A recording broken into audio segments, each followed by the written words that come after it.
নমস্কাৰ বন্ধু বান্ধৱীসকল, আজি আমি শিকিম হৰণ কৰিবলৈ। হৰণ কৰিবৰ বাবে আমি দুটা উদাহৰণ লৈ লৈছোঁ। এতিয়া আমি তাৰ উত্তৰ আলোচনা কৰিম।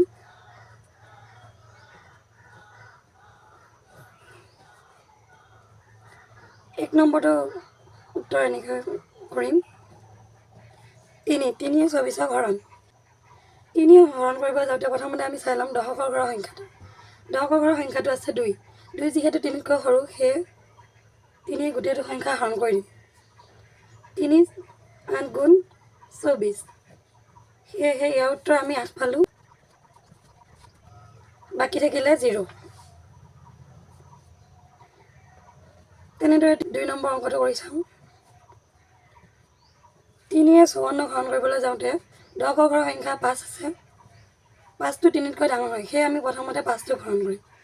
৩ গুণ ৩ হ'ল, ২ বাকী ৰ'ল, ৪টো নামি আহিল ২৪। ৩ ৮ গুণ ২৪, ইয়াৰ উত্তৰ হ'ব ১৮ আৰু বাকী ০। ভিডিঅ'টো ইমানতে সামৰণি মাৰিছোঁ। ধন্যবাদ।